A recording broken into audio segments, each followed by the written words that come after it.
Mo ti ṣẹ̀ sí Ọlọ́run láti máa béèrè ní ìgbà tó pọ̀ lọ́wọ́ rẹ̀. Ìyábọ̀ Òjó ṣàfihàn àwọn nǹkan tí a kò mọ̀ nípa olórin tó dolóògbé lẹ́yìn tí ó kẹ́dùn ikú olórin yìí. Gbajúgbajà òṣèré Nollywood Yorùbá ti fèsì sí ikú olórin Mohbad tó kú ní ọmọ ọdún 27 years of age. Ló ti kọ sí orí Instagram rẹ̀. Ìyá àwọn ọmọ méjì yìí ti sọ bí ikú ò ṣe ń yẹ̀. Ó ṣàpèjúwe pé ikú ẹ̀ bani nínú jẹ́, ó sì jẹ́ kàyéfì. Ìyábọ̀ Òjó tún sọ wípé bó tilẹ̀ jẹ́ wípé Ọlọ́run kò ṣeé bi léèrè, òun ti dẹ́ṣẹ̀ láti máa béèrè lọ́wọ́ rẹ̀ ní àìmọye ìgbà. Òun kò lè gbàgbé bí òun àti olórin yìí ṣe pàdé ní òkè òkun papọ̀ níbi ayẹyẹ African Music Festival.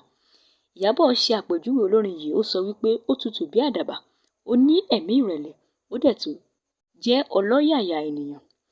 Ikú ó jẹ́ kàyéfì àti ohun ìbànújẹ́. Ó sọ̀rọ̀ láti gba ilé yìí. A ti gbọ́ ìròyìn pé nígbà tí àwọn ènìyàn gbọ́ nípa ikú yìí, àwọn ìlúmọ̀ọ́ká bíi Ọlámídé, Davido, Bùkúnmi Olúwaṣínà, Tasha, Dọ̀tun àti bẹ́ẹ̀ bẹ́ẹ̀ lọ ṣe ọ̀fọ̀ rẹ̀ àti ọ̀gá rẹ̀ tẹ́lẹ̀ tí ń ṣe Naira Marley. Ó rí bákan lára àmì òṣèré Nollywood Yorùbá. Bùkúnmi rántí wákàtí ìkẹyìn rẹ̀ pẹ̀lú olórin yìí.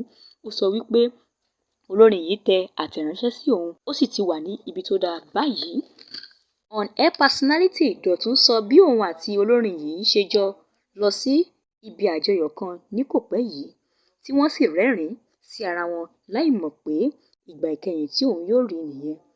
Bẹ́ẹ̀ ni Big Brother Naija Tasha sọ bí òun ṣe gbàlejò olórin yìí ní orí ètò òun láìpẹ́ yìí láì mọ̀ pé ìkẹyìn tí òun ó rí nìyẹn.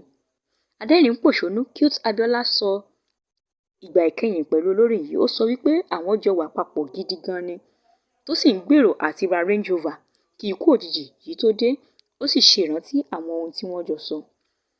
Kò sẹ́ni tó lè dá Ọlọ́run lẹ́jọ́, ó sọ láti kẹ́dùn ikú olóògbé yìí. Ẹ má gbàgbé àti kílíkì subscribe kí ẹ dẹ̀ tẹ like button ránṣẹ́ sí wa.